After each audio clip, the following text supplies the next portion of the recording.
मधुकांत जी, मधुकांत रवि जी, और संचालन कर रहे माननीय हमारे NS भारतीय जी, व कोने कोने से जुड़े हुए सभी श्रोता उपासक उपासिकाओं को मेरा जय भीम, बच्चों को मेरा जय भीम, नमो बुद्धाय।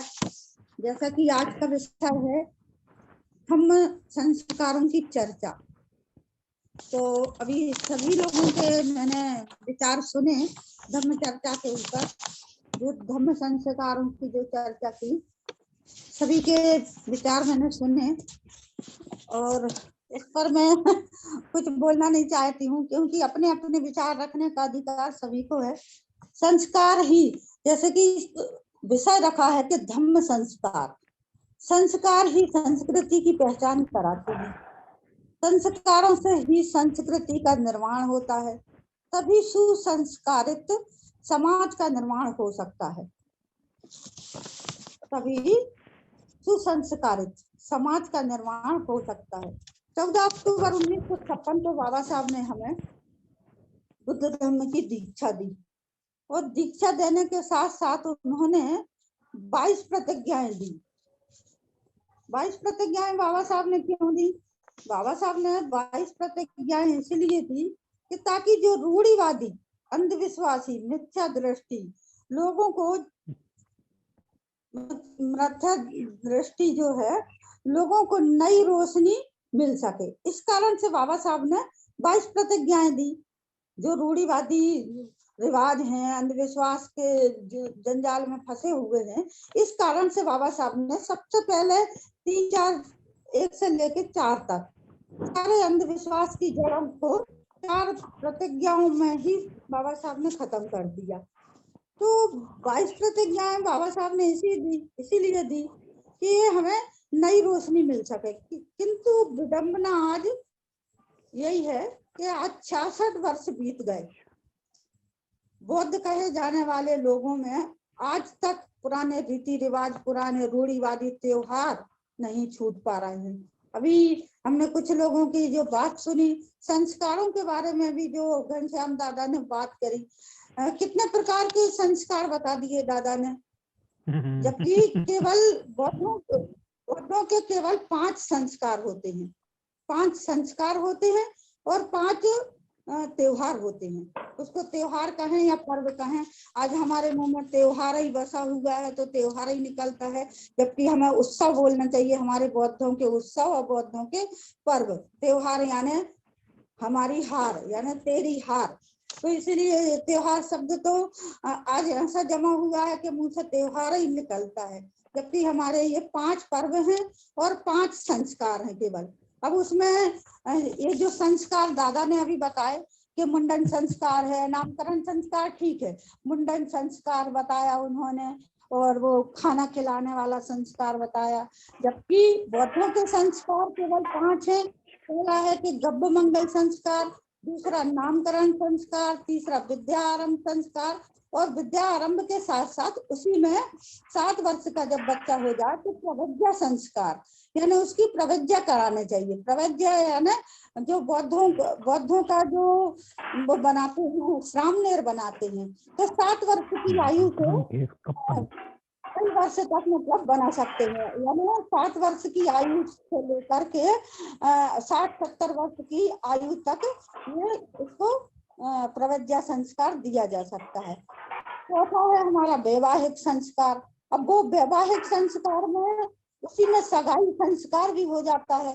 तो अगर जैसे सगाई संस्कार भी कर रहे हैं हम, तो दोनों काम में एक ही उसमें कर रहे हैं, या जैसे कि सगाई किया तो सगाई का जो संस्कार है, तो अगर ज्यादा दिन तक रुकना है तो ही हमें सगाई का संस्कार करने चाहिए, नहीं तो वैवाहिक संस्कार ज्यादा समय नहीं है, तारीख ज्यादा जल्दी पास आने वाली है जो हमने निश्चित की है, तो उसमें मतलब वैवाहिक संस्कार भी करना चाहिए। इसी तरह 5वां है हमारा मृतक संस्कार, अंतिम संस्कार। तो केवल ये 5 संस्कार हैं, लेकिन अभी ऐसे तो मिला के सब कुछ मिला के ऐसे 10 संस्कार हो जाते हैं। तो इन संस्कारों को जब तक हम ये 10 संस्कारों को, इन 5 को ही हमें मानना चाहिए। सबसे बड़ी बात तो ये कि ये बौद्धों के अनुसार यानी जो बौद्धों की ये आचार संहिता बनाई है। अभी किसी भाई ने बोला कि राष्ट्रीय बौद्ध महासभा को एक ऐसी बुक निकालना चाहिए कि उसमें केवल संस्कारों की ही बात हो। तो मतलब ये जो मैं संस्कार आप लोगों के बीच में, हम पिछले साल भी इसका विषय रखा हुआ था, तो मैं पूरे महिलाओं के जितने संस्कार होते हैं, मैंने पूरे महिलाओं के संस्कार से लगा के सभी ये अपने त्योहारों के बारे में भी मैंने बताया था। तो ये मैं 94 से ये सुनती आ रही हूँ। मतलब ये आचार संहिता है जो तो राष्ट्रीय पारिवारिक धर्म संगोष्ठी से मैं जुड़ी हुई थी, तो उन्होंने ये आचार संहिता बनाई थी। उसी के आधार पर उन्होंने एक किताब का विमोचन किया। किताब का विमोचन था बाबा का आदेश, है ना, बाबा का आदेश। जो बाबा साहब ने जो वॉल्यूम लिखे, 17 नंबर का जो वॉल्यूम है और 7 नंबर का जो वॉल्यूम है, यानी जो खंड लिखे 40 खंड प्रकाशित हो चुके, उसमें से जो 17 नंबर का है, उसमें बाबा साहब ने इन संस्कारों के बारे में, सारे संस्कारों के बारे में इसमें उस वाले उसमें वॉल्यूम में बता दिया गया है। जैसे कि अभी दादा ने बताया कि वो 7 फेरे भी अभी लेते हैं, तो 7 फेरों की भी सप्त प्रति बोलते हैं उसको। 7 फेरों की बात भी उसमें आई है कि 7 फेरे हमें नहीं लेना चाहिए, तो 7 फेरों के बारे में भी उसमें दिया है। तो ऐसे जो संस्कार, जब तक हम ये पुराने रीति रिवाज वाले हैं, अगर हम ये पुराने रीति रिवाज को जब तक नहीं छोड़ेंगे, संस्कार कर सकते। ये सब पूरे जितने भी संस्कार अभी दादा ने बताए, ये सब पुराने रीति रिवाज से आज भी कर रहे हैं। जैसे कि ब्राह्मण से बच्चा पैदा हमारे घर में होता है, लेकिन ब्राह्मण से नाम पूछने जाते हैं, या अपने अपने उससे भी रख लेते हैं, और वो ये भी देखते हैं, नक्षत्र वगैरह भी देखते हैं, कुंडली वगैरह भी देखते हैं। तो ये जब तक हम पुरानी रीति रिवाज को नहीं छोड़ सकते, तब तक हम आगे बिल्कुल नहीं बढ़ सकते। जब तक हम संस्कारों को, जो बौद्धों के जो संस्कार हैं, बौद्धों के केवल 5 संस्कार हैं। जैसे कि गब्ब मंगल की बात, तो गब्ब मंगल संस्कार शुरू से ही चला आ रहा है, भगवान के समय से चला आ रहा है। यानी जब बुद्ध के उसमें भी गब्ब मंगल संस्कार का वो किया गया था, तो बाबा साहब ने ये सब पूरा पढ़ के, और पढ़ने के बाद में हमें ये सब लिख करके हमको रख के गए हैं, लेकिन हम उसको पढ़ते नहीं है। सबसे बड़ी बात तो ये कि हम उसका वही नहीं कर पढ़ते नहीं है। जैसे कि आजकल क्या करते हैं सभी लोग, अम्बेडकर मिशन की बात तो बहुत करते हैं, लेकिन अम्बेडकर की बात तो एक भी नहीं मानते। सबसे बड़ी बात तो ये कि बाबा साहब क्या बात करते कि बाबा साहब ने हमें कब कहा, ये बाबा साहब ने हमको कब इस बात के लिए मना किया, ऐसी बहस करने लगते अगर जैसे कोई बताता है। तो सबसे बड़ी बात के लिए अभी जो बुद्ध और उनका धम्म जो हम पढ़ते हैं, उसके अंदर बाबा साहब ने इसके बारे में लिखा कि हमें भिक्षुओं को संस्कार नहीं कराने चाहिए किसी भी प्रकार के, तो भी हम भिक्षुओं को बुलाते हैं। दादा ने भिक्षु वाली बात भी करी कि भिक्षु को बुलाते हैं। तो जब हमको बाबा साहब ने खुद मना किया है कि हमें भिक्षु से संस्कार कराना है, ब्राह्मण संस्कृति को भी बढ़ावा देना है, कि जैसे हम ब्राह्मण को बुला के सब कुछ कराते हैं, इसी तरह हम भिक्षु से कराते हैं। अब भिक्षु कौन बनता है आज के तारीख में? भिक्षु वो ही बनता है कि जिसके घर में कोई परेशानी है, या कोई किसी ने निकाल दिया उनको घर से, तो ऐसे लोग बनते हैं। उनके पास ज्ञान नाम की चीज नहीं है, उनको वो धम्म का आचरण नहीं करते हैं। कोई भी चीवर ले लेते हैं, और चीवर लेने के बाद में बस वो ये संस्कारों में ही अपना पेट पालना सोचते हैं। तो सबसे बड़ी बात ये है कि हम जब तक भिक्षुओं से ये सारे संस्कार कराते रहेंगे, तब तक हम आगे नहीं बढ़ सकते। अभी जैसे वो पूरी लिस्ट थमा देते हैं, इसमें हल्दी वो रखना, इसमें अष्टगंध वगैरह रखना, तो ये 2 माला लेके आना, ये सारी की सारी पूरे सामान वो लिख के दे देते हैं। जबकि हमें, अगर हम उनसे कराएंगे, तो अगर उनको हमें क्यों बुलाना है, जैसे कि हम संस्कार करने के लिए बुला रहे हैं, तो हमें केवल उनसे आशीर्वाद लेना है। मान लो जैसे हमने पहला संस्कार किया गब्ब मंगल संस्कार, अगर हमने गब्ब मंगल संस्कार किया है, तो ये संस्कार क्या है, 3 से लेके 5 महीना तक के जब बच्चा पेट गर्भवती है स्त्री तो 3 से लेके 5 महीना तक के बीच में हमें एक गभ मंगल संस्कार कर लेना चाहिए। अब पुराने रीति रिवाजों से करते हैं अगर, तो पुराने लोग क्या करते थे कि हरी साड़ी पहनाते थे, हरी चूड़ियां पहना देते थे, उसको सजा देते थे और क्या नाम से वो पटिये पे बैठा के उसको हल्दी कुंकू लगाते थे और उसकी गोद में मतलब फल वगैरह या कई कई चीजें ऐसी खाने पीने की जो चीजें हैं वो उसकी गोद में डालते थे। तो ये ऐसा संस्कार होता था। जबकि बौद्धों के अनुसार जो संस्कार है, हमें भिक्षु को तो बुलाना है, केवल आशीर्वाद लेने के लिए बुलाना है और उन्हें उनसे परितदेशना सुनना है। हमें जो परितदेशना है, परितदेशना यानी वो जो परित्राण पाठ वगैरह करते हैं, तो ये किसी कर्म कांड के तहत नहीं, हमें इसलिए कराना है ये परितदेशना वगैरह ताकि जो गर्भ में जो शिशु है वो इस धम्म की बातों को सुने और वो सुन करके उसी के जैसे ढलेगा। जब बच्चा अगर धम्म की बात सुनेगा तो वैसे ही ढले, उसके वैसा ही आचरण होंगे, शीलों का पालन भी करेगा, क्योंकि माँ जैसा कर रही है ऐसा बच्चा जो पेट में सुन रहा है वो धारण करेगा उसको। तो इसलिए हमें ये सब कराना है। तो बौद्धों को जैसे कि बौद्धों के त्योहारों के उसके वो संस्कारों की बात जैसे करते, तो इसी तरह हर संस्कार ऐसा ही है। नामकरण संस्कार जैसे कराना है तो नामकरण जैसे नाम के बारे में इसकी बुकलेट छपी हुई है, बौद्धों के अनुसार कैसे नाम होने चाहिए, लड़कियों के कैसे और बालकों के कैसे होना चाहिए, उसी के आधार पर। जैसे कि बुद्ध के समय में कितने सारे भिक्षु बने, कितने सारे भिक्षुणियां बनी, उनके आधार पे अपन नाम रख सकते हैं और उस नाम का भी हमें मतलब होना चाहिए। तो जैसे कि पहले के वो ब्राह्मण लोग क्या बता देते थे, आपके घर में अगर लड़की पैदा हुई तो बता देंगे कि लक्ष्मी रखो, तो सरस्वती रखो, तो सीता रख लो, तो पार्वती रख लो। ये क्यों रखवाते थे वो लोग? इसलिए रखवाते थे वो ऐसे नाम कि ताकि इनका नाम आप लेते रहो और इन सारे देवी देवता को कभी भूलो ना। इसी तरह लड़कों के नाम तो कहीं सीताराम, तो कहीं कृष्णा, तो दुनिया भर के कहीं बलराम, तो ऐसे सारे भगवानों के ऊपर ही ये नाम वो बता दिया करते थे कि ताकि हम इन भगवानों को कभी भूले ना और इन्हीं देवी देवताओं के जंजाल में फंसे रहें। तो सबसे बड़ी बात ये है कि जब तक हम ये पुराने रीति रिवाजों को नहीं छोड़ेंगे, रीति रिवाज ये रूढ़िवादी अंधविश्वासी मिथ्या दृष्टि जो रखते हैं, ऐसे संस्कारों को जब तक हम नहीं छोड़ेंगे तब तक हम बौद्धों को मतलब हम अपनी बौद्धों की पहचान बना ही नहीं सकते। हमारे बौद्धों की पहचान आज तक नहीं बन पाई। सारे लोगों को, एक मुसलमान देखो तो हम उनको बुरखे के नाम से जानते हैं कि उनकी महिलाएं बुरखा पहनती हैं, तुरंत हम पहचान जाते हैं। और जो पुरुष होते हैं टोपी लगाए रहते हैं उनको पहचान जाते हैं। क्रिश्चियन महिला जो होती है अपने गले में क्रॉस डाल करके रखती है, और हिंदू महिलाएं जो मंगलसूत्र वगैरह ये सब पहनती, मांग भरती है, वो सिंदूर लगाती है, ये सब जाने जाते। लेकिन हम बौद्धों की क्या पहचान है? हम बौद्धों की पहचान आज तक नहीं रख सके। आज जैसे कि बुद्ध विहार में जाना है हमें, तो कैसे भी हम रंगीन कपड़े पहन कर जा रहे हैं। अगर हम बुद्ध विहार में जाते हैं और सभी पूरे परिवार के अगर व्हाइट कपड़े में जाते हैं और बुद्ध विहार जाते हैं, वहां पर हम तीसरा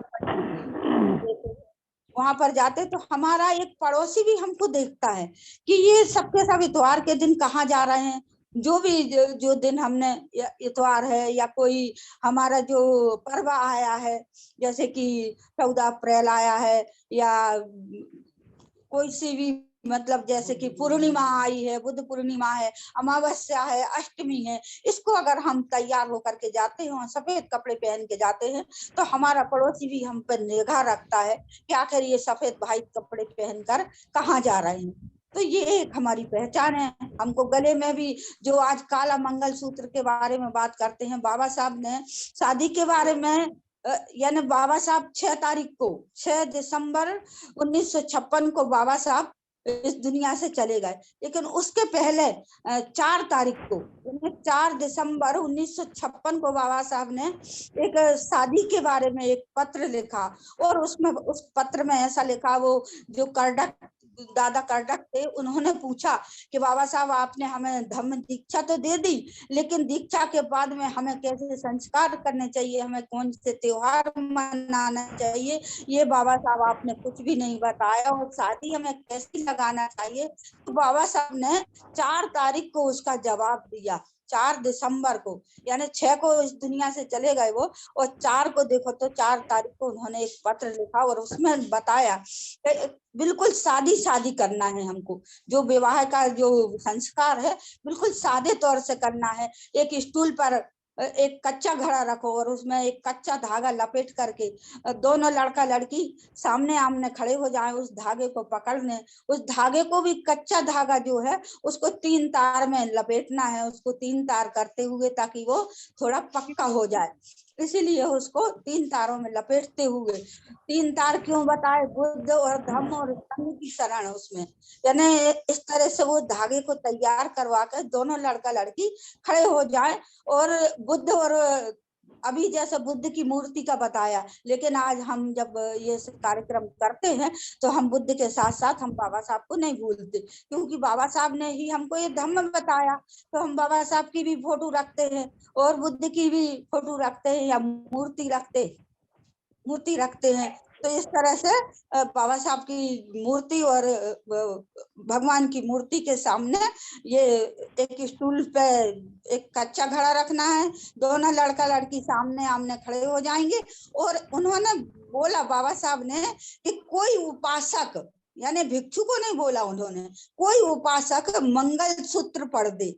मंगल सूत्र का मतलब जो मंगल सूत्र है, जो 38 मंगल बताए, जो ग्रस्तों के लिए 38 मंगल बताए, उन सूत्र को पढ़ दे।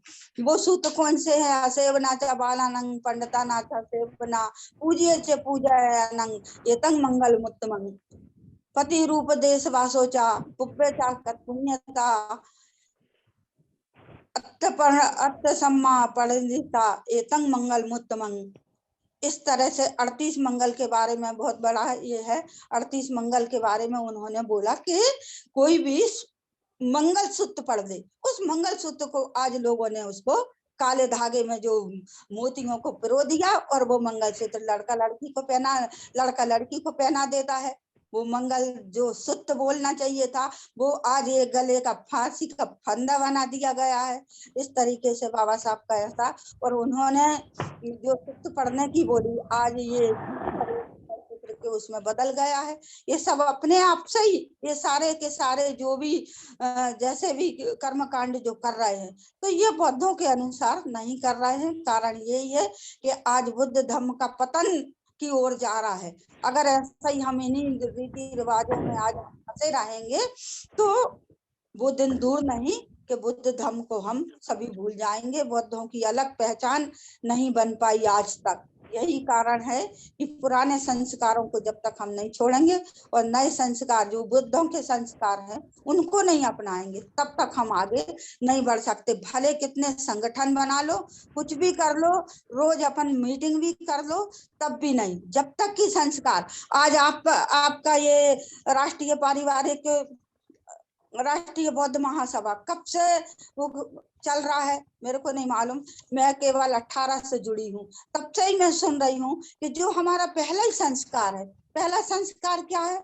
हम तीसरा पंचशील लेते हैं, लेकिन आज तक कितने लोग जुड़ते हैं आज तक, यानी उसको सही रूप से नहीं बोल पाते। कोई धम्मम शरणं गच्छामि बोलता है तो कोई संघम बोलता है, तो इस तरीके से मतलब उसका उच्चारण भी हम सही नहीं कर पाते। इसी तरह हम सील लेते हैं, किसी को सील भी नहीं आते एकदम, यानी हम एक धुन में नहीं बोल सकते, जबकि हम साथ में बैठे हैं सब। अगर कोई आगे जा रहा है तो थोड़ा सा जो आगे आगे भाग रहा है उसको पीछे की बात सुनने लेने चाहिए और साथ देने चाहिए, साथ साथ बोले, एकदम सुर से सुर मिलना चाहिए। अभी जो पुराने रीति रिवाजों में देखा होगा आपने, सभी बच्चे देखो अगर आरती कर रहे हैं, वो गणेश जी की आरती करते हैं तो कितनी सुर में गाते हैं, दुर्गा जी की जब आरती करते हैं तो कितनी सुर में गाते हैं। भले क्या नाम से कोई सिखाने वाला हो या नहीं हो, लेकिन कितने सुर में गाते। आज हम केवल तीसरा पंचशील को भी अपन पहला संस्कार ही नहीं कर पा रहे हम, तो फिर आगे के संस्कार कैसे करेंगे? इन्हीं शब्दों के साथ मैं अपनी वाणी को विराम देती हूँ। आप लोगों ने मुझे सुना, किसी को मेरे कटु वचन लगे हों तो मैं क्षमा चाहती हूँ। नमो बुद्धाय, जय भीम। साधुवाद साधु। माननीय